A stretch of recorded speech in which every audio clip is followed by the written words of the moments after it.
Madagascar, a beautiful island off the coast of Africa, surrounded by the vast blue of the Indian Ocean.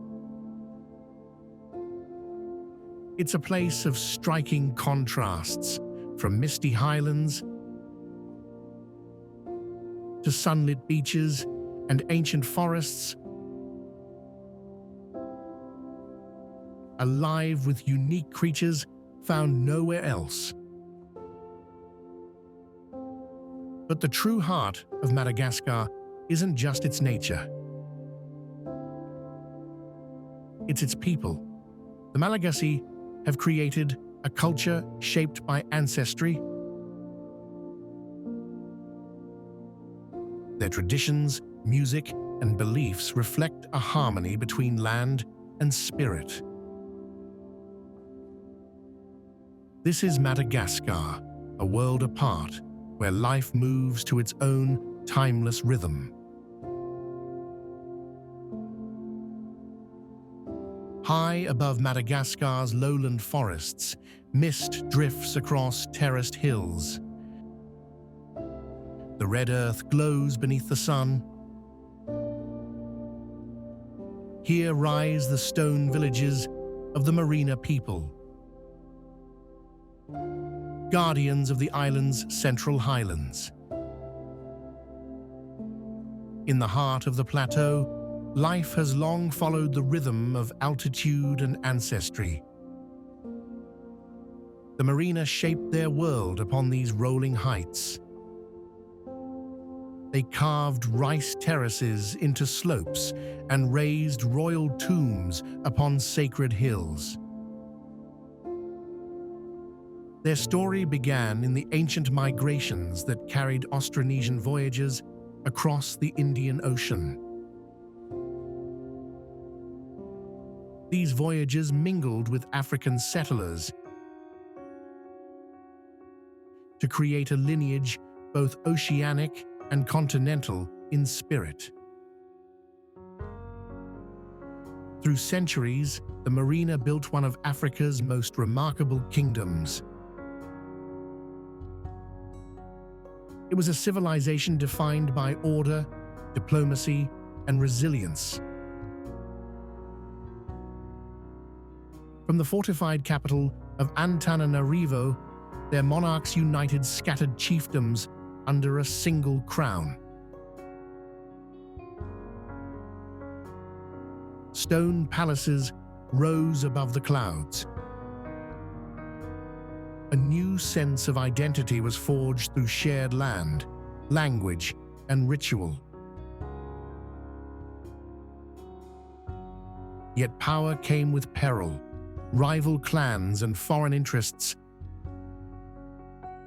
pressed upon the highlands. Storms of change swept across the island as Europe's ambitions reached its shores.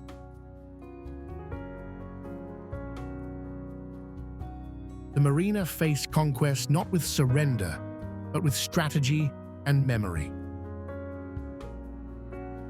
They adapted while holding tight to the sacred ties between ancestors and earth. Today, their highland valleys remain layered with history. Each rice field glimmers like a mirror to the past. Every tomb stands as a silent testament to those who built the realm, in balance with sky and soil. The red hills still breathe with the warmth of kinship and the strength of continuity.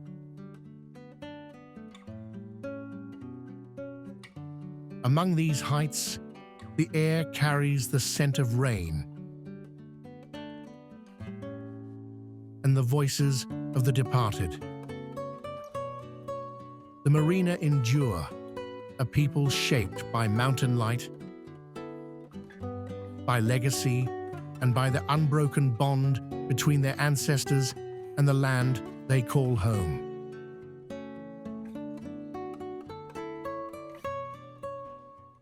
South of Madagascar's central plateau, mist gathers in green valleys. hills ripple toward the horizon. Here live the Betsileo people, masters of the highland terraces. Their homeland lies among endless stairways of rice paddies carved into the slopes. Water glides from mountain springs to nourish the fields below. The landscape itself tells a story of human endurance and artistry. The Betsileo shaped the land not by force, but through patience and rhythm.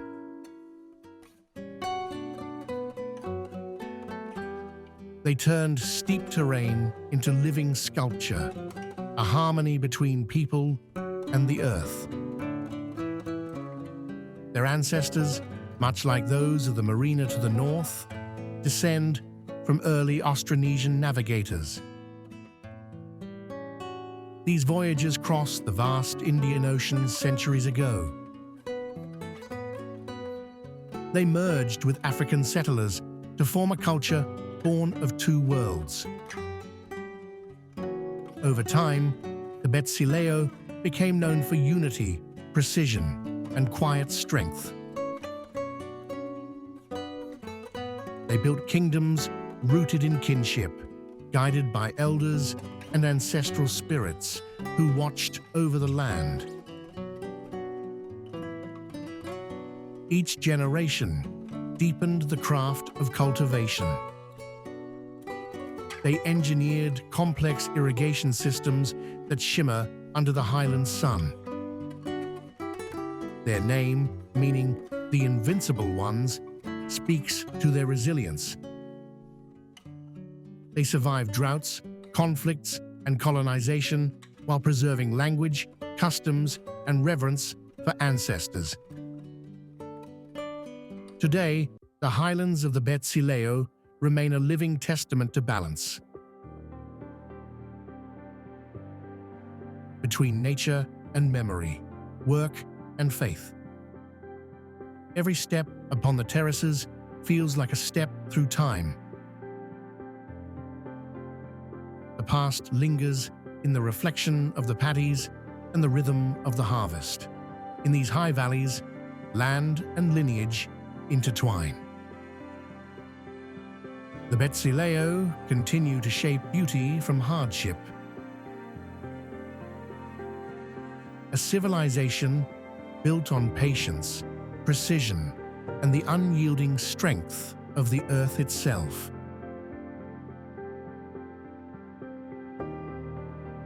Along Madagascar's western shores, the tides meet golden mangroves. The air carries the scent of salt and sun. Here live the Sakalava, people of the sea and sand, heirs to one of the island's earliest coastal kingdoms. The landscape stretches wide and untamed, marked by lagoons, dry forests, and the rhythmic crash of the Mozambique Channel. The Sakalava world was shaped by movement and exchange. Traders once sailed from Arabia, Africa, and the islands beyond.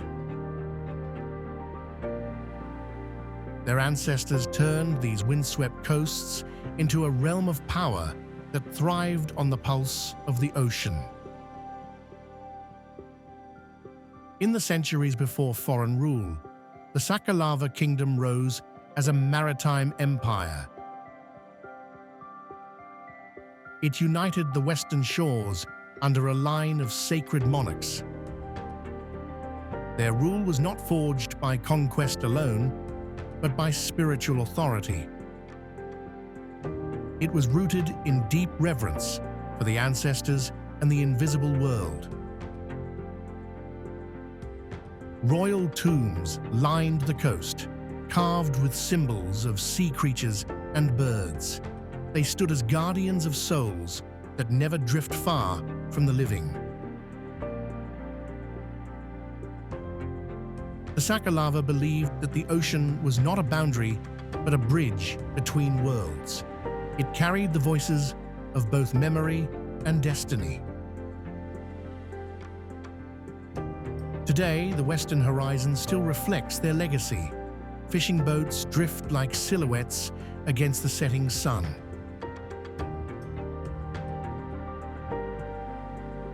Wooden zebu carvings stand beside ancient tombs, watching over the dunes. The Sakalava remain children of the tide, born of salt, song, and ceremony.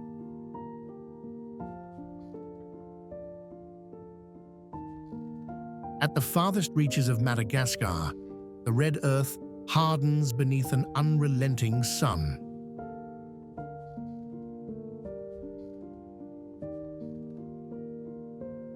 Thorny forests stretch across endless plains. Here live the Antandroy, people of the Thorns, forged by drought and endurance. Their homeland, the Antandroy region, is one of the island's harshest landscapes. Rain is rare, and the wind carries the scent of dust and survival. Yet in this land of scarcity, the Antandroy have created a world of astonishing resilience. Every tradition, every gesture, and every belief is shaped by the challenge of life on the edge. Long ago, the ancestors of the Antandroy settled these southern plains. They carved their identity from the wild expanse between desert and ocean. They learned to read the sky and follow the migration of herds. They drew strength from the zebu cattle that became both symbol and lifeline. Over generations, these herds defined their social fabric. Cattle became currency, sacrifice, and connection between the living and the departed. Their stories speak of chiefs who led through wisdom and courage. They tell of warriors who guarded their cattle and freedom with quiet defiance. Today, the thorn forests still whisper their stories. The Antandroy continue to move with the rhythm of wind and survival. Their culture remains tied to the land that tests and defines them. The far south is a world of elemental beauty, of silence, struggle, and spirit. Within it, the Antandroy endure as the living heart of the desert.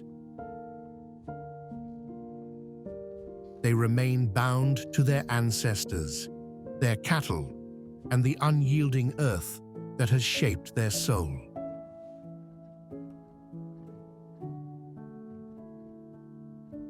Across the rugged savannas and rolling plateaus of south-central Madagascar,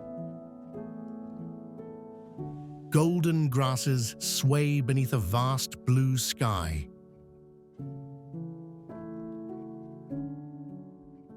Here dwell the Bara, cattle herders and warriors whose lives are woven with the rhythms of the land. Their world stretches between forest and plain, marked by winding rivers and sacred hills. The Bara people forged a culture of mobility and honor. Their identity is bound to the herds they raise and the ancestors who guard their journeys. The earth beneath them is both home and heritage, a stage for courage, survival, and tradition. The Bara trace their origins to ancient migrations that carried both African and Austronesian roots into Madagascar's heart. Over generations, they became known as fearless herdsmen, guiding vast numbers of zebu cattle across open lands. These herds are more than livelihood. They are living symbols of wealth, spirit, and lineage. Among the Bara, a man's worth was once measured by his courage and his cattle. His place in society was defined by the balance between strength and responsibility. Stories still tell of young men who prove themselves through daring acts of endurance. They earned respect in a world where bravery shaped identity. Today, the plains of Ihosi and beyond still echo with this heritage. Zebu graze under the same sun that watched over generations before. The songs of herders drift across the horizon like prayers carried by wind. The Bara remain children of the open land. Their story is written in dust and hoofprints, their spirit unbroken. They are guardians of a tradition that endures wherever the herds still move beneath Madagascar's boundless southern sky.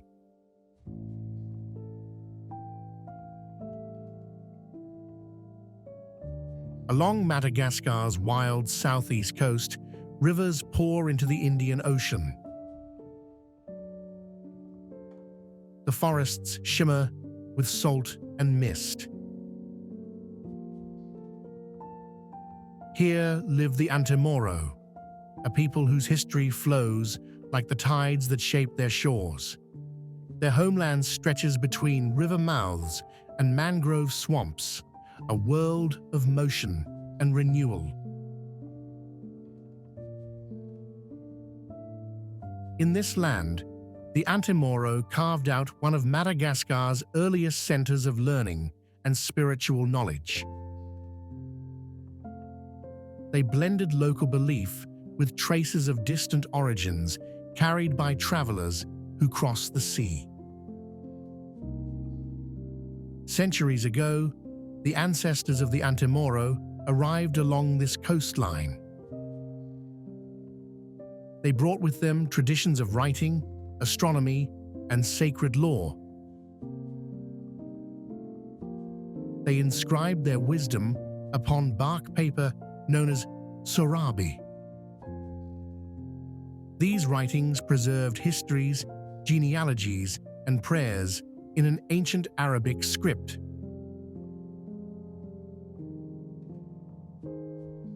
It remains one of Africa's rarest literary legacies. Through this fusion of cultures, the Antemoro became revered as keepers of knowledge and advisors to kings. Their Ombiesi, wise men and diviners, traveled across the island. They carried manuscripts wrapped in cloth, guiding rulers through prophecy and counsel. Today, the scent of the ocean still lingers in Antemoro lands. The sound of paper-making still echoes faintly in some villages where the old craft survives. The people remain tied to the rhythms of tide and tradition. They honor ancestors and the unseen forces of nature through ancient ceremonies. In the humid air of the southeast, rivers gleam like veins of memory. The Antemoro continue to carry the soul of knowledge that once guided kings. They endure as a people whose wisdom grew from the meeting of land, sea, and spirit.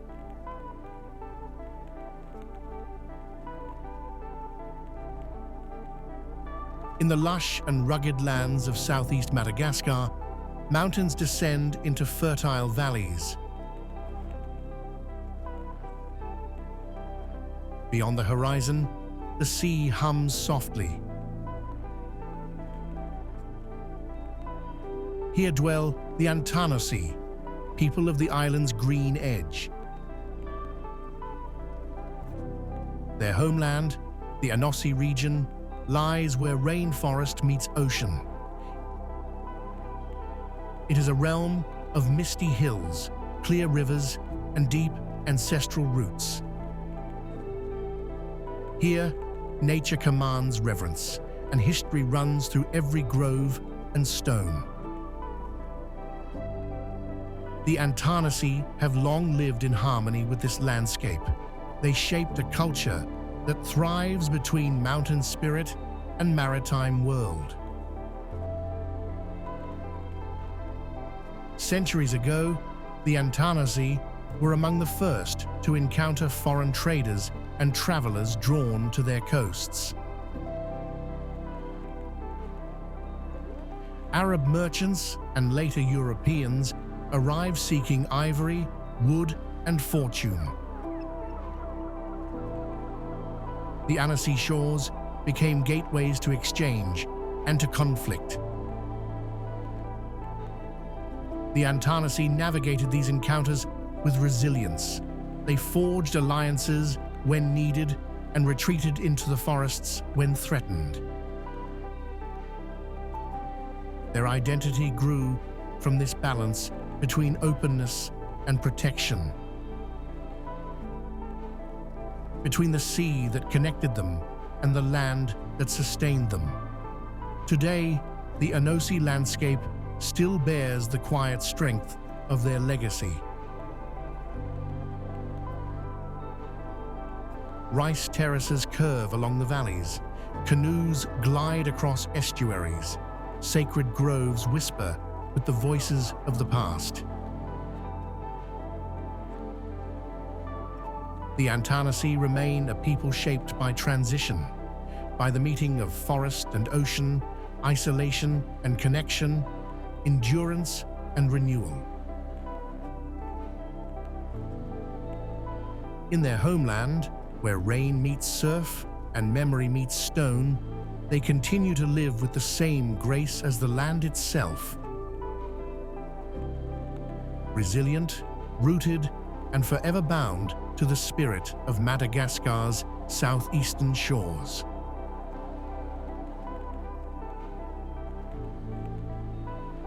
At the northern tip of Madagascar, limestone cliffs rise above turquoise seas. The wind whispers through labyrinths of caves. Here live the Antankarana, a people whose name means those of the rocks. Their homeland, carved between coral mountains and emerald bays, is a realm of striking beauty and sacred depth.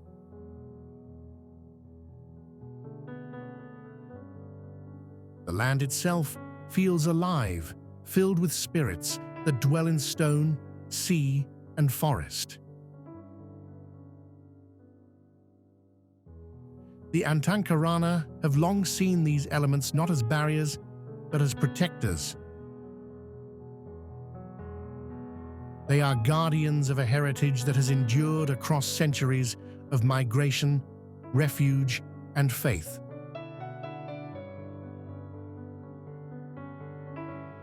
Their story begins in movement.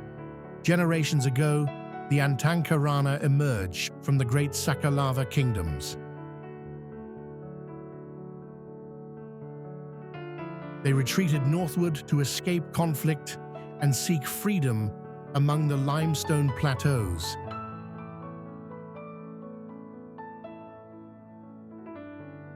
They found sanctuary in the caves of Antankarana, where nature offered both shelter and symbolism.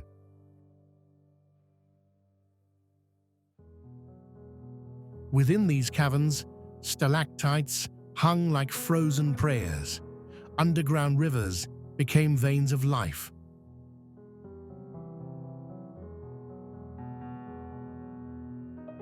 For the Antankarana, these caves were more than refuge. They were sacred ground. They became a bridge between the living and the ancestors.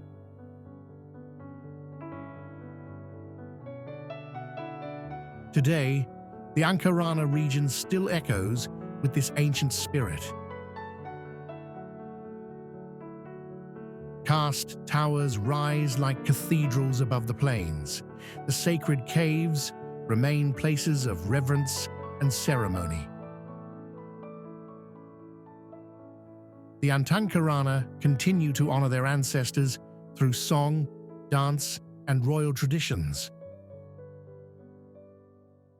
Their lineage traces back to ancient kings.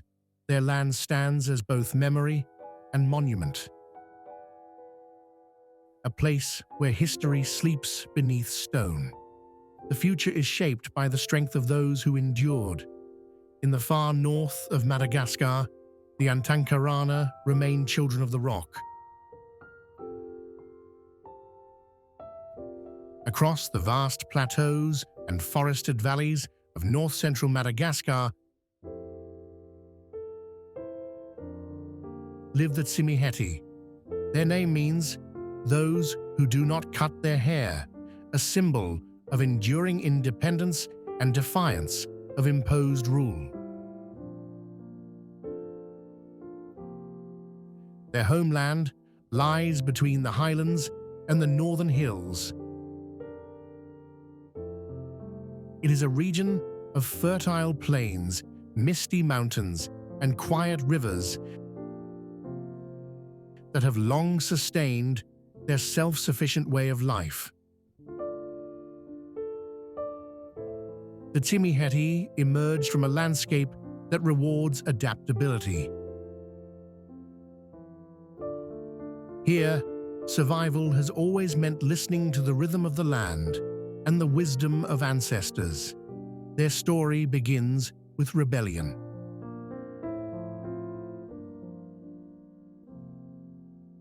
Centuries ago, as the great Merina kingdom expanded across the island, some clans chose freedom over submission. They fled northward into the forests and grasslands. They refused to follow royal customs, including the ceremonial cutting of hair upon a king's death.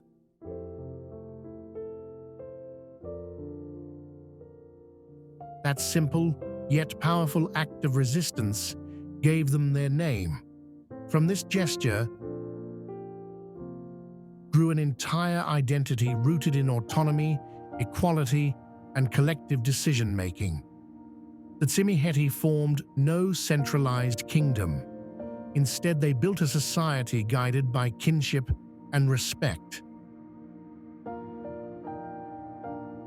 where authority was earned rather than inherited.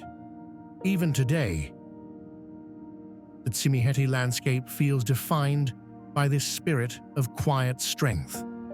The hills are dotted with villages that seem to float above the clouds. The air carries the sound of distant cattle and the hum of daily life, rooted in self-reliance. They are a people who have mastered the art of endurance. They remain united not by kings or crowns, but by the will to remain free.